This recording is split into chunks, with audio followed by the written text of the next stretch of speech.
on LinkedIn. There we go. Oh, thank God. I'm so happy. I really wanted people to see this on LinkedIn. So I guess we're live. This is cool. Okay, so the way I've been starting this out, so this is a podcast called A Good Story, and I'm sitting here with a good person.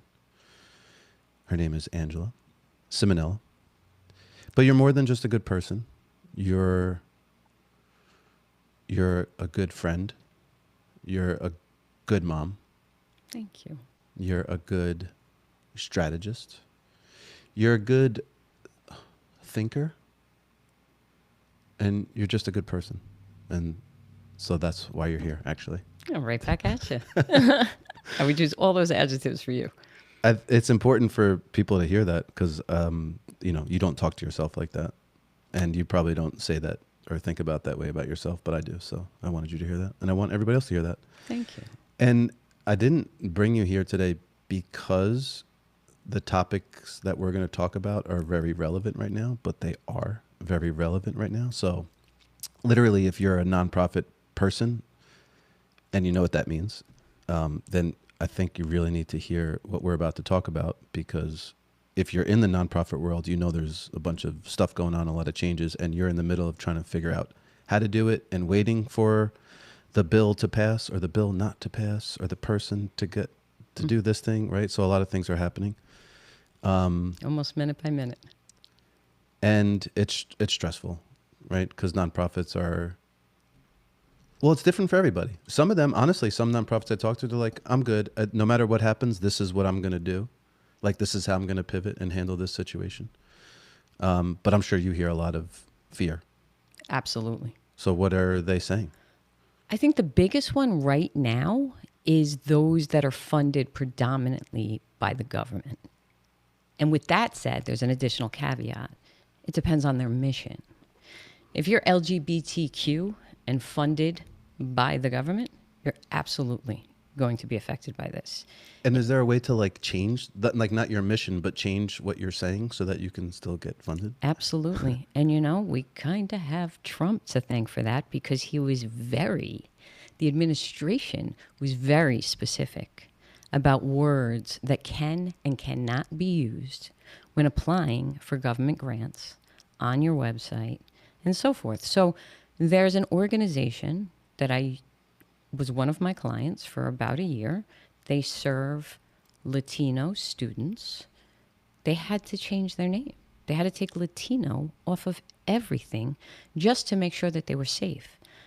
Because even some of their services weren't being, some of their programs were not adequately attended by parents or students because of the fear of ICE. Right. So this administration, no matter what side of the aisle you're on, is almost irrelevant. The facts are the facts. Right. This administration is going to decimate nonprofits, specifically certain nonprofits, because of the laws that they're passing, whether they're legal or not, the funding that they're pulling, the words that we can now use. I work for a domestic violence organization. They're one of my clients. Trump came out and said there's nothing wrong with a quote-unquote little fight. That is a very divisive statement. When did he say that? I don't even remember who was interviewing him, but he was talking about fighting with your intimate partner. Wow. Arguing, whatever. And he goes, and a little fight, I have that in quotes, is what he referred to it as. And the sad thing is, that is the perception for some. So all he's doing is preaching to the choir that will listen to that. Everybody else who doesn't agree with that is like, oh no, that's bad. That is not what it is. It's something far worse than that. And we need the funding to be able to battle that. But you're not even saying, you don't think that domestic violence is in jeopardy of being funded. You're saying that would be limited as well? Because what I've heard is like the DEI notions, like what you said, maybe Latino falls in there, maybe LGBTQ. But domestic violence, you're saying could be? So think about this. The client has an emergency shelter. You can stay up in that shelter. You can stay in that shelter for X amount of days, right? So figure it's about 3 months. So the house, quote unquote house, is always changing based on the clients that are coming in. What we've been seeing more often than not lately is underserved, Black or brown, particularly Latinos, right? Wow. So that's the population that this organization is serving now. If they go for funding and say that's the population, it's going to affect their funding. I see what you're saying. It's connected back to that. Now, they won't. We talk about the shelter as the shelter because the shelter is constantly changing. But for organizations that serve a particular population, Latino is now underserved. So how do you, oh, sorry, keep going. It's okay. LGBTQ has another term for it. So it's DEI you can't use. So you have to pull those off of things.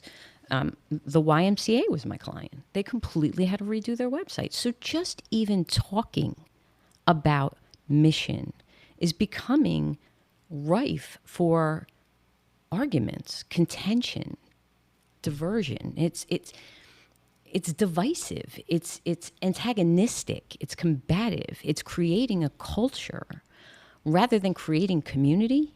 And in short, that is what nonprofits have to do. Whether you are a $150 million organization or you are a $500,000 organization, the only way you're going to sustain and grow is to create community. And that doesn't just revolve around money. So I'm going to keep going if you're okay with this. I'm okay. I also wanted to say that I appreciate someone like Jan Fisher because how she educated me, because I do work with nonprofits and I still have even some of the other stigmas that, like, if I'm being honest, I have similar like thoughts that other people have about nonprofits. But Jan Fisher said something, I think it was like a year ago, when she said like a lot of, there's a lot of services that are done by nonprofits and they exist because nobody else wants to pay for it. So whether you think you're using a service of a nonprofit or not, you are. Correct. And that's actually huge for anybody to hear, because a lot of the separation in funding nonprofits comes from a place of like, oh, they don't need it, or I don't need it. I don't need to support that. It doesn't affect me. And when we talk about something like domestic violence, it obviously does, because it could be your friend and family member, but it also is somebody that you work with, somebody that works for you, somebody that you work for. So it's all connected. So I didn't want to interrupt your flow because you're saying great things, but I just wanted to say that because I needed to hear that. So I guess I wanted other people to hear that. Whether you think it affects you or not, it does. You are everybody who is listening to this right now is going to pass somebody today, unbeknownst to them, that is either a domestic violence survivor, might have somebody with a mental health issue in their family, might be a SNAP benefit recipient who can't put food on their table, who's struggling to decide if they can put gas in their car and go to work to feed their family, or buy food to put on the table for their children. That is absolutely the state we're in right now. And that's horrific. Mm-hmm. Because 42 million people are on SNAP. 42 million people in this country are not just looking for a free ride. Some of them, most of them, really, really need it. Mm-hmm. So if we're not building community, because this is a national issue, right? But Jeffrey, you and I are only two people. So I can give to a food bank, you can give to a food bank, but you and I are not going to change the system. We have to build the community around it. So I say to nonprofits, again, whether you're big or you're small, they run against the same thing.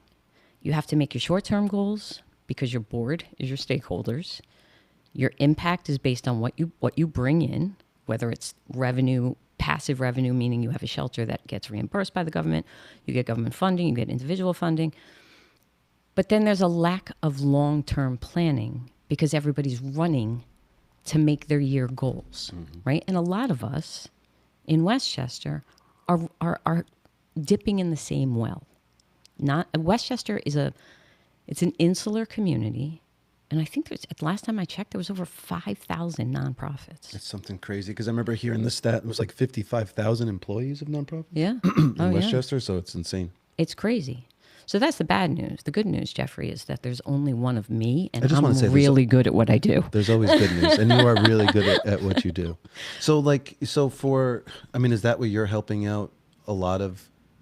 See, that's what I kind of don't want to get into that, because I know what you do, and I'm like, I don't want this to be just about what Angela does. I want people, even though it's very important what you do, But I'm just thinking like people are like, you can't say, okay, this happened. So because you don't have a long-term plan, like you're in trouble. Like, so there's an answer for people now to get them out of, they've been thinking short-term and now they're being affected by what's going on. So they need to put out this fire, but then also start thinking long-term so this doesn't happen again. So what do they need to do like right now?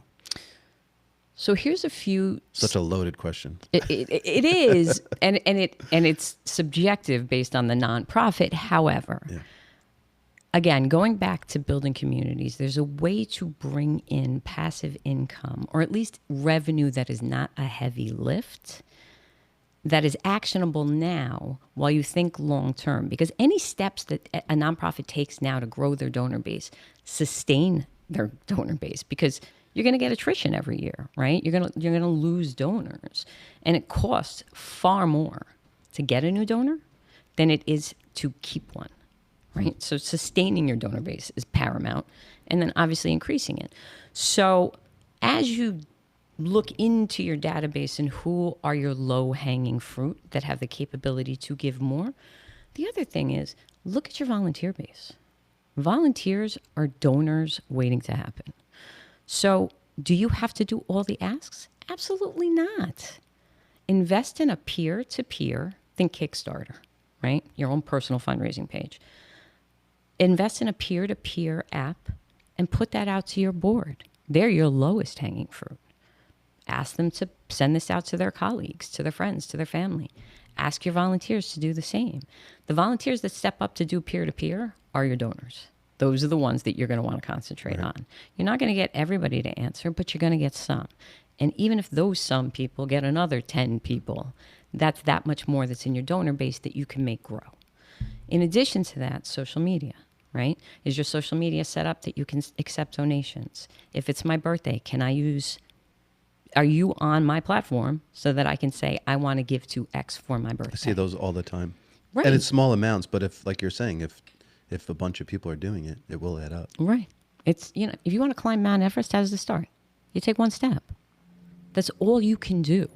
Our problem is we're looking at the top of the mountain and trying to figure out how to get there, rather than looking at what's my next step and what's 10 steps beyond that. That's as far as I'll go. I see the top of the mountain. I never take my eye off the top of the mountain, but it's always something I'm striving for, right?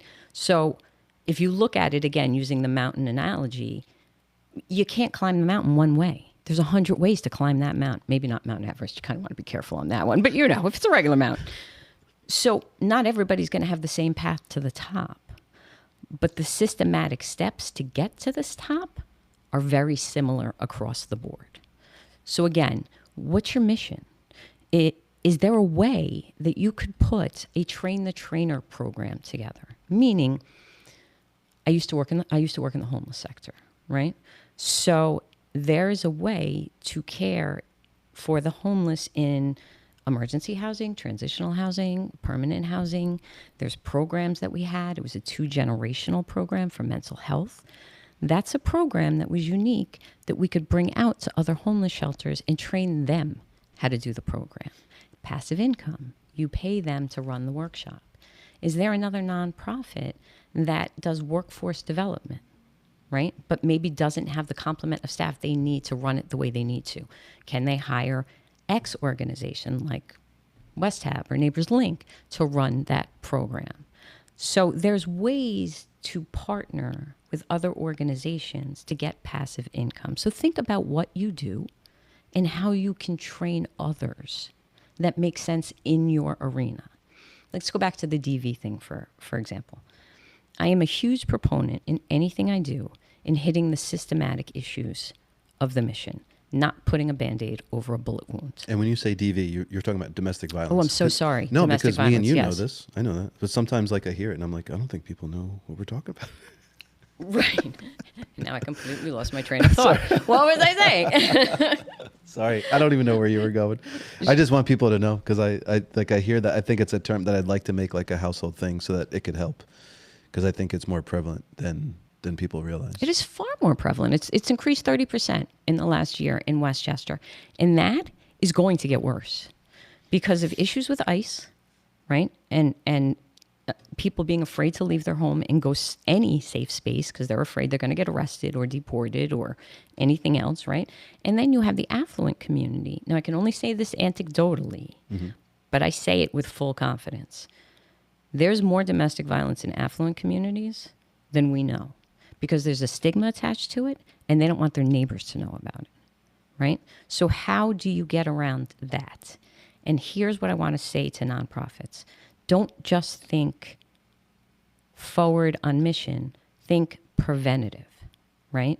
To me, that's the short and long-term difference. So in domestic violence, when somebody is in a domestic violence situation and is fleeing, that's immediate, right? But what can I do as a client, as that being my client, what can I help them to do to break the systematic issues in domestic violence? Well, one of the things I can do in fundraising is raise more money for preventative education programs for youth, right? So you want to think about where you're directing your money and how that aligns with those that fund you, right? Because we all know that there's certain issues that are always going to be on the table. Food insecurity, immigration, childcare, mental health, right? But how do you build those systems to make sure that you're making the impact you need? And I think collaboration is part of that. Nonprofits are afraid to collaborate with other nonprofits because they're afraid they're not going to make it. It's almost anti-nonprofit. I think this is a common mistake and common perception that everybody has. I see businesses fear of collaborating with another business, of course, nonprofit, because they think that cross-promoting, like it's I don't know the best way to say this, but when you cross promote or collaborate, you don't share. You actually double. Like there was this is a better way to say it. I was filming a job in Peekskill, and there was a dispensary opened up, right? So he was talking about like I don't want to be necessarily the only dispensary. Like I want the restaurant row to find another dispensary, and I want more restaurants. I want another pub, and like even the other pubs were saying, hey, if there's only one pub on the block, it's worse than if there's 4 pubs on the block. So like more people will come if you're collaborating, if there's more coming on. So you'll actually grow from it. Then that's what's crazy because it's the opposite of what they're thinking. Like the more you collaborate, the more, when I collaborate with you, I don't get hurt by that. No, it grows. It grows. So I think that's, I'm always looking for ways to do that, but I always don't know how to help out because you can't get people out of their own way. So I think that's also some of the issue here too, right? So like, because I want to talk about people are scared, but for me, there's also an opportunity in this fear, right? Because you still have to message. You can't retract and go backwards and say nothing. So I also see this as an opportunity. Would you agree with that? Or Absolutely. Absolutely. Look, there's a certain amount of fear in me just talking about the administration, because I know there's people here that aren't going to agree with me. Yeah. Right. So it's a That's why it's important for me to do this, by the way, because I want you to feel like you can say that without getting attacked. But then the other way, I think we should just, like, it's discussions. That's all I want to have is discussions. It's respectful discussions where both people are open to the other's opinion. Mm-hmm. It's okay if you don't agree with me. That's fine. Again, it does not matter which side of the aisle you sit on. This isn't a new problem. It's just an exacerbated problem, right? And because what I care about ultimately, like when you talk about domestic violence, like I care about that person who's being harmed or is in fear. Like that's the person I care about. The political conversations I could care less about, honestly, like if people get offended by it, because ultimately what you were trying to do and what I want to do is help more people. That's what I care about. So however that happens, that's how it happens. Right. But we got to talk about it. So one of the ways this organization builds community and hits the systematic issue is they have preventative education for youth on what healthy relationships look like. And then they're part of the high-risk domestic violence task force in the community that encompasses law enforcement and clergy and government and nonprofit for those services to understand what domestic violence or human trafficking looks like so they can identify it as it happens in real time, right? Particularly in cases where there might be a potentially lethal aspect to the situation. So they hit it on both fronts, and I think nonprofits need to think that way. What is preventative and what is forward thinking, as well as what are you hitting in real time. So I'll give you two examples of collaborations between nonprofits that I think made a difference. Mm-hmm. There was an organization in Yonkers that had a workforce development program. They worked with the city of Yonkers to hire those people that were coming out of workforce development programs to clean up the parks in Yonkers. So they went from the program right into a job that was going to give them skills to go on and get to get a better job, right? So that was one collaboration. West Hab, they're amazing with collaborations. They collaborate with Neighbors Link on workforce, right? So I think the best leaders know what they know and accept what they don't, and what they don't or can't do, they seek others to help them, right? Because everybody wins. You can hire another nonprofit as a subcontractor, right? Which could be passive income. Or you can figure out a way to collaborate on things. So I say loudly, don't put partnerships aside. Yeah. That's for-profit. I'm sorry, that's nonprofit partnerships. For-profit partnerships, I work with banks on financial literacy. I work with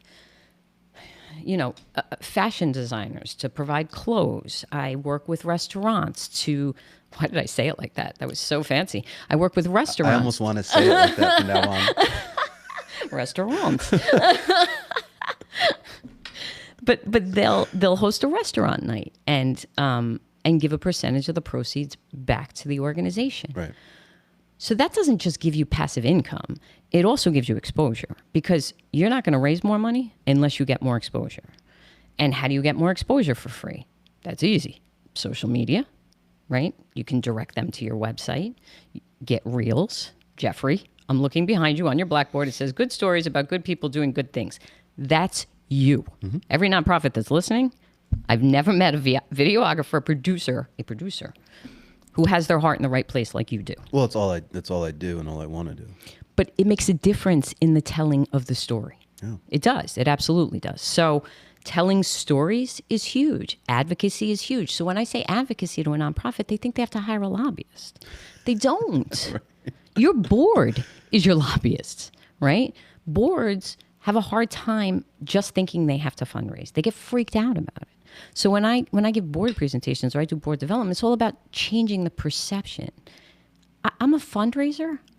I don't ask for money for myself. It makes me incredibly uncomfortable. But I have absolutely no hesitation whatsoever to ask for $1 or $1 million for somebody else. Right. Because to me, I just need to go to bed at the end of the night, put my head on the pillow, know I help somebody, right? That's my mission. That's my personal mission.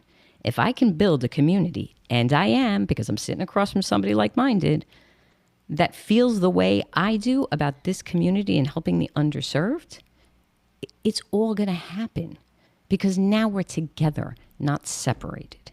And that's what I see too much right now, is the division. We need more unity. So those collaborations that we thought, no, we don't want to do that, they'll take our money, blah, blah, blah, is more important than ever. Yeah.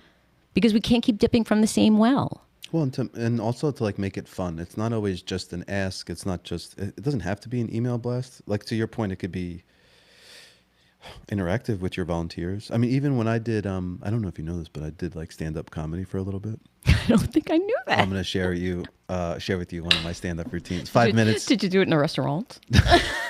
I did it at the first one that I went to, because I trained for like a year and a half. I was just going to open mics. Really? And then I did it at God, it was on 82nd and something. That's where Seinfeld did his first one. It was not New York Comedy Club. That's the wrong Caroline's? one. No, it was, damn it, the Caroline's is more Midtown, right? I'll think of it later. But anyway, I did it 5 minutes. It was recorded. I'll send it to you. But when I started producing my own comedy shows more locally, and I would be like the host, but I'd have like my comedy friends be the headliners and that sort of stuff.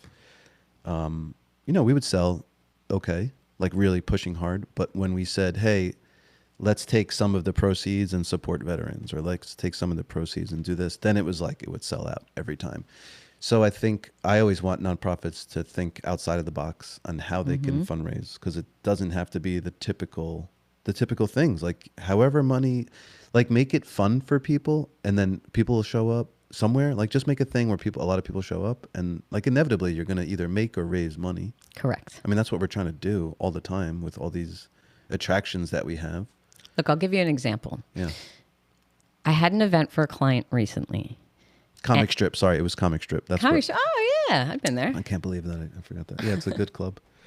So I had an event for a client. Wait, I'm trying to remember where I was going. I'm with terrible because I'm ADD, so I keep on I'm interrupting ADD too, which your is why I can thoughts. never get... I've ruined at least I know. three Wait, of your thoughts. wait, stop talking so do I can better. remember. I'll do better. You're doing fine. Okay, so there was a woman who knows several influencers on social media. So I said to her, I will give them discounted tickets if they give us content. And that's what we did. We halved the ticket price. They came. They put content out. They have millions of followers. Our name got out there in a huge way that it wouldn't have otherwise. That's what I'm saying. Totally different. I get it. Completely, Yeah. completely different. I'm going to give you another secret that I use that maybe you could use in some way. This is my favorite, actually. So I can't believe I'm saying this without... Yeah, I'm doing it, Jeffrey, because we're good people doing good things. So plan giving, right? That's a hard one. Because unless you have a plan giving program, it's just a passive ask, right? You're asking for a gift. You say, do you remember to keep us in your will? You put something on your e-appeals. I'd like to put you in my will kind of thing. Those gifts are generally pretty large, right? They're large. So here is your typical plan giving prospect. So anybody that has a database and has not yet done this, do this today. It's anybody who's given you a gift of any size over the last, at least 7 of the last 10 years. Most of your plan giving donors are going to be the ones that gave you $20 a year for 10 years and then have $100,000 in the mattress. Because they're committed and they have it. Like they've bought into your mission and they have it. All bequests, organization doesn't know about it until they receive the gift. So here's how you combat that. If you have something that's plan giving and you have a luncheon around it, that's one thing. If you don't, there's another. But the letter stands the same. I send a secret admirer letter. So when I worked for a senior living community, which is ripe for plan giving, we used to have a luncheon. The month before the luncheon, I would send a secret admirer letter out to everybody that was a plan giving prospect. And I would say, our luncheon is coming up. We don't want to miss the opportunity to recognize you. Have you left us in your will? And if you haven't and would like to talk about it, please by all means call me or I'll call you, whatever the case. So I send this letter out. Inevitably, every year, I'd know of at least 2 that I didn't know about before. But then I started to invite prospects to the luncheon, not just the people that left us in their bequest. And that's when that program became bigger. So again, it didn't cost us much more. We just invited more people to the event. We had it on their campus, so it was relatively inexpensive. But the bequest that came out of that, return on investment was tremendous. Those are hard to project for, but they're always good in cases like this. Like the bequests I received when I worked there, they weren't the ones I asked for. They were the person 5 years before me that asked for them. But it made a difference in the year I was there because it was money coming in. Mm-hmm. Now, those bequests went into an endowment, and that's the other thing I would suggest for organizations that can do it. An endowment campaign is basically a pool of money that is not touched except for the principal. So long as the endowment grows... Or you just touch the interest, you mean, right? Yes. Sorry, what did I say? Principal? The principal, yeah. No, sorry. Let's just not the touch interest. the principal. No, do not touch the principal. Thank you for that. So now, endowment gifts are forward-thinking philanthropists that understand the value of a long-term gift, right? Because they're really not going to see the value of their gift because it's gone into the endowment, which is almost a just-in-case fund, or you pull from it when you need it. The mainstream way that this is happening, by the way, is like Warren Buffett. Like they've gotten Completely. all the billionaires to be like, hey, let's give away 90% towards that. That's what you're talking about. Exactly. But I've done endowment campaigns, and again, there's some nonprofits that are listening right now, like we don't have donors at that level. Right. And that's okay, because they're going to do the smaller things, like the train the trainer, the partnerships, the advocacy. For the ones that can, anybody who gives a gift of $10,000 or more, name something within the endowment. So I'll give you an example. Angela Ciminello gives It's Good For You Productions, $10,000 because I love your mission, and it's going to go to the endowment. So now within the endowment is the Angela Ciminello Endowment Fund. At the end of my first year, whatever money I made off of what I transferred in, whatever my small piece is, I can direct to the operating budget of that year to the program that most impacts me. So I can have real-time impact while still supporting the endowment for long-term sustainability. And then it keeps them engaged year over year because they're a decision maker. And they can add to their gift to the endowment, which would make their gift, their annual gift through the endowment, larger. Again, contingent on the stock market, but it's always predominantly worked out when I've done it. How are you thinking that? Because I think one of the struggles that a lot, like these director of development, and again, if you're in nonprofit, you know what I mean by director of development. What is there, like, what's the sweet spot? How do we, again, I know it's case by case, but how do you, it's not like convincing even, but you want somebody to believe your story, believe your mission, and then support it. Mm-hmm. So some people just have, like we talked about example, just have a lot of money and maybe they think this is the right thing to do. Not because they necessarily bought into your mission, like they don't relate to it. And that's few and far between. Mm-hmm. But then I just feel like a lot of the donors, the people who give $20, $100 for 10 years, if it's for domestic violence, nonprofit, I'm going to imagine that they had maybe some domestic violence in their past, whether it's themselves personally or somebody they know, and they're like, I want to support this because this is right and this is a big deal. But like on a year-to-year basis, on a daily basis, because you're saying like we almost got to keep their attention. Donors we're talking about, funders.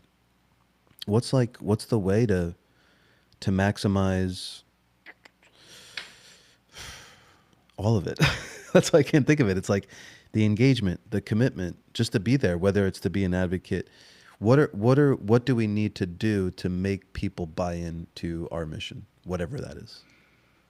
First and foremost, it's always going to be storytelling. Always.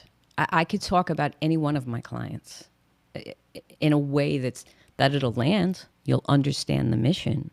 But if I had a domestic survivor next to me telling you her story or his story, completely different. Completely different. So, and even if you have those stories, how do you get them out? Right? So, again, going back to the board, some of them don't want to fundraise. So you have to shift their perception, number one, right? That they're making a difference to the organization in which they've agreed to give their time, treasure, and talent to. So it obviously means something to them. But the other way is being an ambassador, right? Doing peer-to-peer, doing advocacy, just getting out there and talking about it, sharing social media, forwarding invitations. It's things like that. Because Jeff, you can post 20 times a day.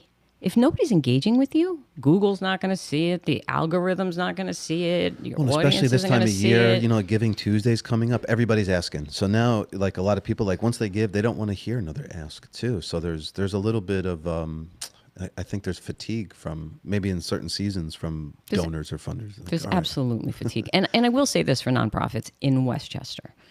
Giving Tuesday is a national campaign, right? And I can think of 3 off the top of my head that consistently hit 1 and 2 on Giving Tuesday as far as most money received. It's because they make that their biggest annual ask. And they're working on it all year round? Like, are they leading up to it in some way, whether it's, right? I have to imagine there's a lot going on in the back, in the behind the scenes before Giving Tuesday, where they're directing their donors to wait for that day. That's an assumption. But I'm pretty confident on that. You got to build up to that. So everybody else is okay, we're going to try to get something because we need to have a presence out there because it's Giving Tuesday. And we'll just pick up a couple extra bucks. But I would guess most people, are they still making most of their money from galas? Or obviously, besides government funding, is it galas and private donors? And it's not galas. It's definitely not galas. So what do galas do? Why are we doing these so much? But just to... So I'll tell you in a second. Not to discourage people. Just to go back to Giving Tuesday. Yeah.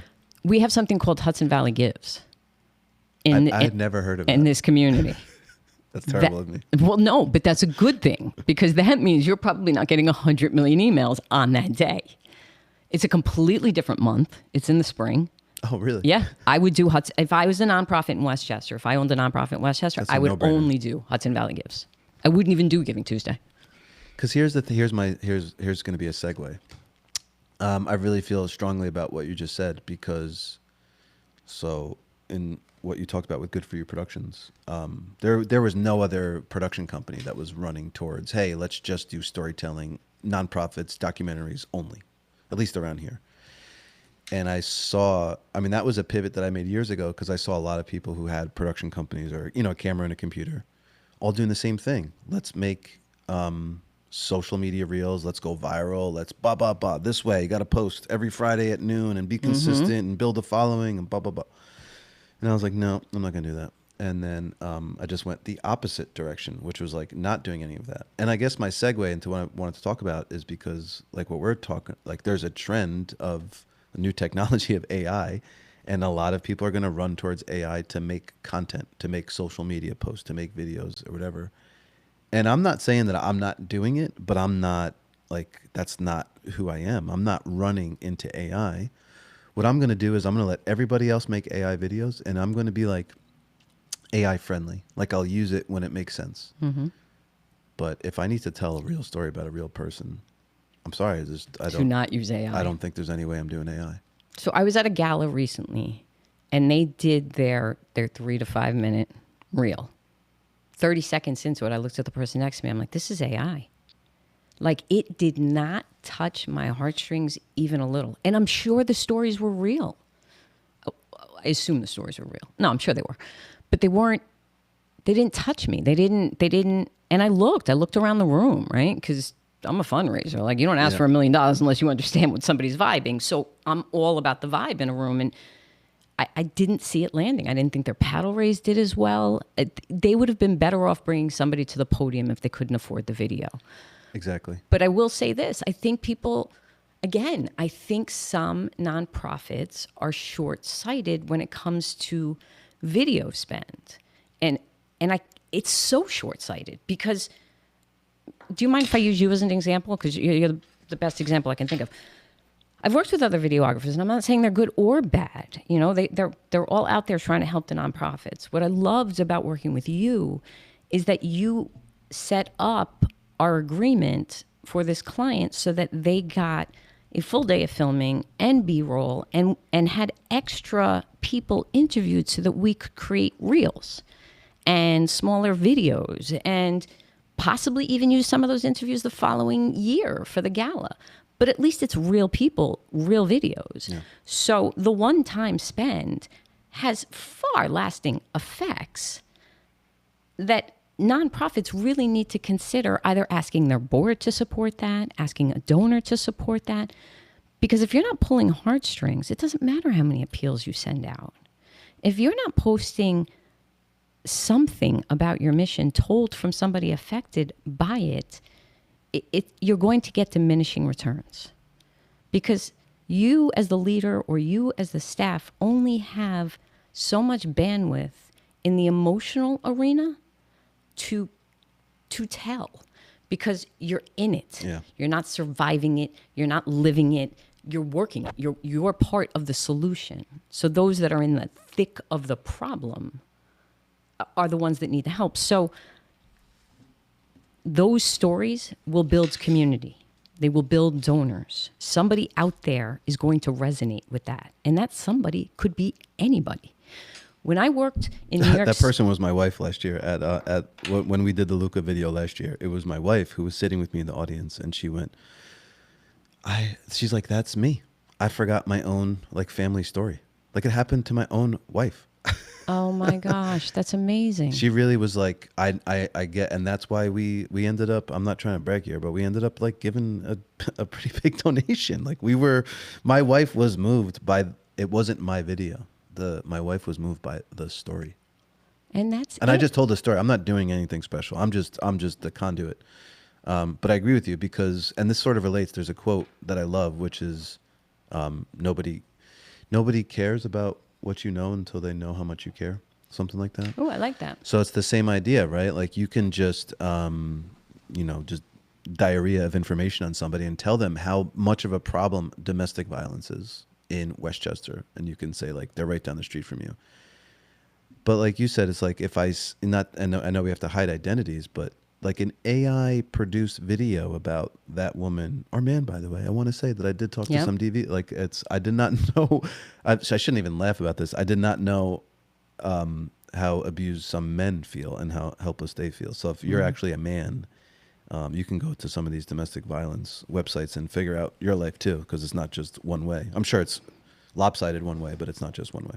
Correct. I don't know if that's even the best way to say it, but that's how I'm going to say it.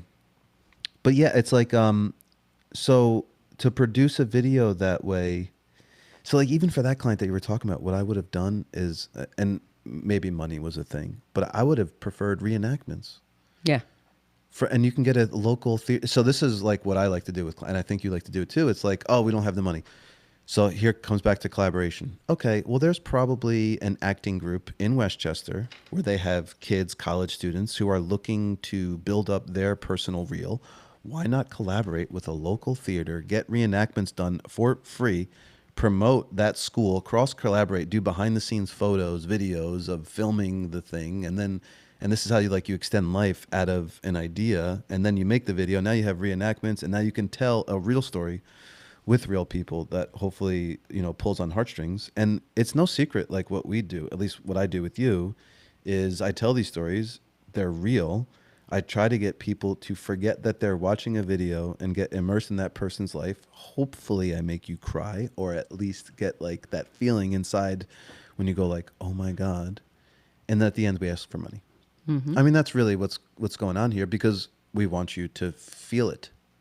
I don't need you to know the statistics. I need you to feel the problem, and I want you to be a part of the solution. Look, I'm going to give you 2 stories. And then I'm just going to write it down. I love that you take notes. Yeah, my ADD. It's my superpower, though. Seriously, so I have all these thoughts in my head, right? Because that's my ADD. It's coming in. I'm self-diagnosed, by the way. Me too. Dr. Ciminello. Semi-self. So I have all these thoughts coming in my head, but then I can build, it's almost like a Lego set going on. Like I'm building in my head, like, oh, I could take this little piece and this little piece, and I could put it there, and I could put it there, and then it all comes together. So ADD is my superpower. Yeah, so long as I take notes. So I worked for a $150 million organization in New York City that was homelessness and domestic violence, right? So I'm managing a team of 15. We're coming up to our gala. It's the beginning of December at the plaza. And I'm thinking, why are we having a gala right around Christmas? Are we really going to make our money here? Whose decision was this? But anyway, it was all booked, so I had to deal with it. And it was fine, because it's how they always had it. So I'm talking to the team about it, and somebody says, apropos of nothing, A$AP Rocky lived in our family shelter. Wow. And I'm like, what? Now, for those of you who don't know A$AP Rocky, he's Rihanna. That's Rihanna's baby daddy. Just a popular musician. He is. He's so good, too. Sweet. The S in A$AP, I believe, is a dollar It's sign. a dollar sign. Yeah. It is. There's a whole lot of A$AP, so he's Rocky. Oh, is there? Yes. Because does it even mean as soon as possible? Or what is, do you know? We should probably. I didn't ask him. I would have felt like an idiot. Hey, by the way, what does A$AP stand for? So anyway, so I'm like, really? I said, somebody get me his manager. So I said it nicer than that, by the way. Anyway, I got his manager on the phone, and I said we would love to have him serve Thanksgiving dinner at the family shelter that he grew up in. Wow. And the manager says, I'll talk to him, calls me back. Rocky says yes. I'm already moved. Right. And I look like a rock star, to be honest with you, because my nieces had just seen him at Gov Ball. Wow. And the manager, somebody in the nonprofit realm that's listening to this is going to laugh. The manager says to me, I said, okay, well, here's where Rocky wants to order the food. It was a place in Harlem that he loved. And it's going to be about $4,000. And he goes, okay, Rocky will be there to serve the food. And I said, well, how would you like me to pay for the food? And he says, oh, he's not going to pay for that. And I'm thinking, what? And he goes, no. He's just going to serve it. Now, I don't know Rocky, so I assume it's Rocky's decision. So I'm like, oh my gosh, I got to get this money. So I call 2 board members, and one of which says to me, I'd give you this money in a heartbeat, Angela. He goes, but if he can't put his hand in his pocket, I'm not doing it. I'm not going to support this. And I get it. I totally get it. It's a tough call. Not easy. It's a tough call. You know what I did? To full transparency, I called my brother because we have a foundation. We made it for the kids. It has to include a service component with the kids involved. We paid for the food. They got to come serve with Rocky, right? So that's why I was a rock star to my nieces and my kid. Mm-hmm. But anyway, my whole point in doing that was because I wanted to ask them to accept something at the gala, right? So this is back to like your long-term strategy in a way. Like it's correct. It's not even the short term. Like, hey, get them to serve food. We'll take pictures and success. No, this is a longer play. No, yeah. And I'll actually tell you what happened after that as soon as I take this notes. You're running out of paper. Okay. So anyway, so he walks in. I introduce myself, and I said, "I'd like to introduce you to the person who paid for the food." And he goes, "What do you mean?" I said, "Well, your manager said that we needed to fund the food, so we did. And I'd like to introduce you to that donor." And he goes, "Oh, no. I want to pay for this." Yeah. Long story short, Simi Foundation gave our money to recreation, and Rocky gave his money for the food. So the shelter ended up getting double the money, which was awesome. Yeah. From that, I asked Rocky to receive a Lifetime Achievement Award at the gala. And he immediately said yes. He goes, "That means so much to me." So I'm like, fantastic. So we got somebody to give a story, right? She's actually had moved out of our homeless shelter with her son, was finishing her degree in social work because she wanted to be just like the social worker that helped her when she was in the homeless shelter. Her son was a big fan of ASAP. So we get to the gala. Rocky comes in. He gives his talk just from the heart. It was beautiful. He gets off the stage. His manager tries to whisk him away. And I'm like, no. He's got to take a picture. He goes, he has no time. I'm like, so I stopped talking to his manager and I turned to Rocky and I'm like, "Do you have 2 more minutes for a picture? The woman that just spoke with her son's a big fan, would like to meet you." He goes, "Angela, I have as much time as you need." So I brought the son over. They got their picture. This woman is still involved. She's a former client. Rocky, still involved. At that gala, somebody on my team was related to, how am I not thinking of her name? Oh my God, the Big Lebowski. Oh my gosh, Ask Alice. Oh, I'm terrible with names. Don't look for me for names. I can look it up maybe. You want me to look it up for you? You have to, because I'm so embarrassed that I can't think of her name. Julianne Moore. Moore. Oh, okay. Yeah. Can't believe I forgot that. I didn't even know she was in Big Lebowski. Isn't that ridiculous? You know, when I went to her apartment, I thanked her for a cup of water and then said, "I really want to thank you for the Big Lebowski." All her amazing roles, and I thank her for the Big Lebowski. Ridiculous. Okay, I'm saying this story because, so I asked the person. I'm sure stuff like that happens to them all the time. It's ridiculous. You could not have been nicer, by the way. So the person on my team, I say, can you please ask her to come to the gala? She ended up inviting her whole family. So Julianne Moore was one of them. So I meet Julianne, we talk, we take pictures, it was wonderful. And then I asked her if she would film a public service announcement for a backpack program that this organization did where they gave backpacks to every homeless child in New York City. That's 15 to 20,000 backpacks a year.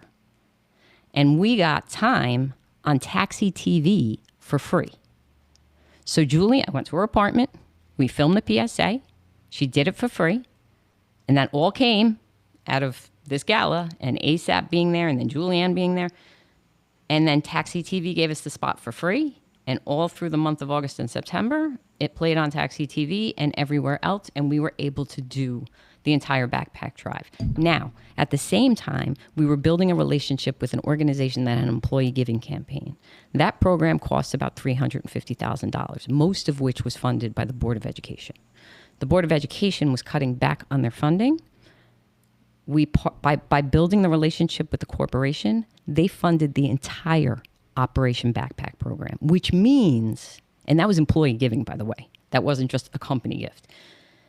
Which means that $300,000 can now be allocated elsewhere. So I say to nonprofits, think about budget relief.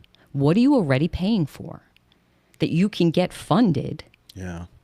And then allocate that money elsewhere. Yep. And if you're not asking your vendors, the people you pay for money, you're missing low-hanging fruit. because every one of them put money aside for their nonprofit clients. Not everyone, most of them.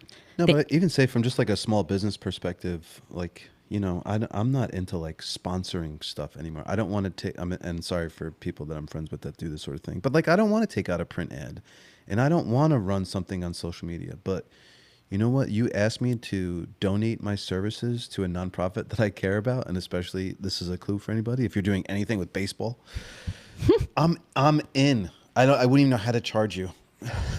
To be honest, like baseball has done so much for my life, so I want to pay it forward in that way. So it's just, to your point, I think it's like researching your donors, digging in a little bit, finding out that connection. But think about your community, Jeffrey, right? So you did this video, to your point, you did it on the arm for that hockey team that won the Special Olympics. Oh, that's because I love Greg so much. Right. He's amazing. Yeah. And so is Jan Fisher, by the way. You mentioned her earlier, and I meant to say that. So shout out to Jan Fisher. She said yes to this podcast. I just got to see when I can get her in. Yeah, she's amazing. I might wait till the dust settles a little She's a system changer. She is not a Band-Aid. She's a system changer. Like, our community is so lucky to have her. Damn it, Jeffrey, my ADD. What was I just saying? A Winter Dream, the Special Olympics project. Oh, right. So you thought about your community, right? Your community, and you reached out to me and you said, Angela, can we talk to the nonprofit that that's right. sponsored the Special Olympics Sorry, it's team? like second nature for me to do that sort of thing, so I forgot that I did that. And we reached out to them to see if they could apply for a grant and where you're subcontracted. So again, when it comes to partnerships, nonprofits should be looking at, well, what grants can I go for? Or what vendors do we have that can give us, a dollar amount, not a sponsorship, something to support their programs that will help with that collaboration. There's so many like food vendors who, and I hate to say this because I don't want to make all food vendors do stuff for free, but like if you have an event, they're going to help you out with the cost of food if you're making them like the marquee food vendor. Completely. Like that's a big dollar value for them. Completely. Like what we talked about before, you're putting people in a singular place and now their brand is seen and visible. That's huge for them. It's got to be cyclical. If nonprofits aren't making it cyclical, they're missing it. They're not gonna get them back. There has to be a return on both ends, right? Like any relationship, it can't just be one-sided. So I did just want to bring up one more story that I thought might be helpful to show how thinking outside the box can raise more than just a couple of dollars. By the way, those $10 donors, start a monthly giving program if you don't have one. Absolutely. When I was at the senior living community, there was 500 residents on campus, on a 34-acre campus, and about 1,000 people that went through their rehab a year. So if you're 65 and over and don't live there, and you have an aging parent that's not yet being affected by dementia or the need for assistance, why on earth would you give to the senior center? You just wouldn't.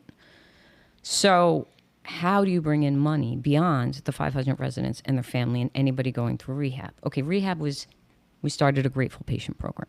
So you come out, you can recognize a caregiver and make a gift, and then we give the caregiver a special pin, and they get their name up on the elevator of like the Wall of Fame. So staff is getting recognized. It makes them feel validated. The donor is being recognized. So it was just a win-win on both ends. The other piece of it was this campus was started in 1866. So on that campus was old buildings and new buildings. And it was collegiate. It's beautiful. So one day, Netflix called and said, we'd like to come see your campus. We're thinking about, doing a shoot. I'm like, absolutely. So I took them around campus and I asked them a boatload of questions. And then I said, well, what do we get if we give you filming for, we give you this space for 2 days? The number that came out of his mouth almost put me back on my heels. It was in the tens of thousands. And I'm like, oh, this is it.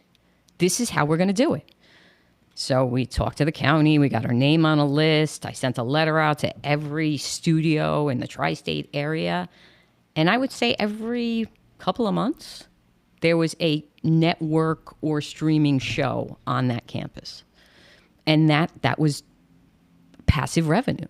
Don't get me wrong, it was a lot of work, but it was you do it for that money. you totally for 2 seconds they were there for 2 days. It's Yeah. great. Yeah, of course you do it for that money because it gives you that crazy kind of exposure, right?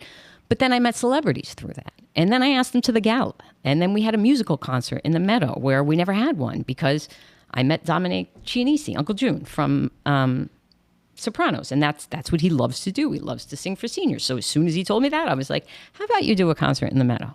And he said yes. Right, so we charged tickets for it. We had a name. It cost us nothing. Yeah. We had to rent a tent. That was it.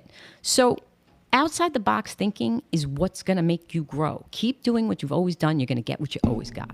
Well, it's so cliche to say, like, think outside the box. I just think, like, just like anybody, for me, when I need to do, like, even my website, when I need to think of a tagline, I go to a pro. Like, I get out of my own way. Like when I think of even strategy, like what I'm really about at this point is, hey, my skill set is like telling stories and telling emotional stories and telling them well on video.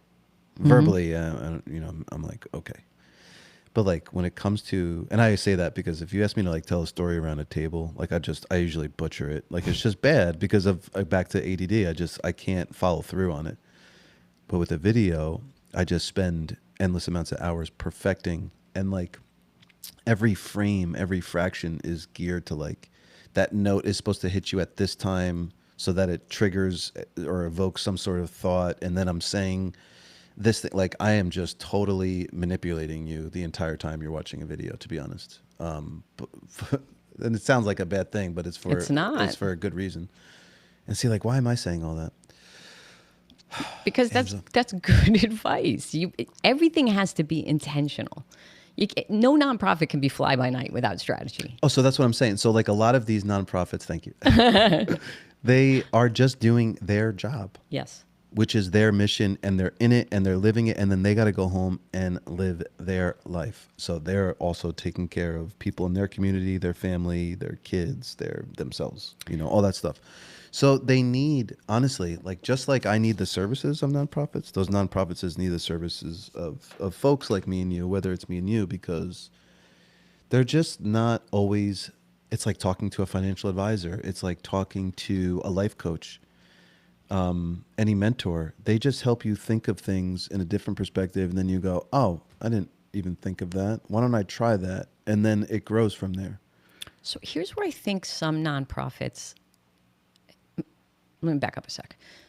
Industry standard, right? A development professional's tenure at an organization, on average, is about 18 months. The higher you climb, the less me's you get, right? Like there's not a lot of people at the chief level in this area. So think the job is 18 months. You have a fundraising year of 12. So you're raising money. So you're onboarding while you're raising money. And then by the end of you raising money, you're looking at where you're going to go to next. That's exactly right. You know what I do most now? Staff embedment. I bridge one chief development officer until they can find another. And they're not finding the other one, right? So I come in, I do strategy, and I help the team so that they don't lose any momentum, right? They're not losing any money because they've already got the salary set aside. So why would you lose that traction, right? And you get strategy on top of it.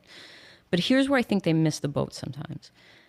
They're so mission focused, and there's absolutely nothing wrong with that. Sometimes they forget to start internally. And if you're not nurturing your staff the way you're nurturing your clients, you're going to lose your staff. And then you're constantly going to be on that hamster wheel.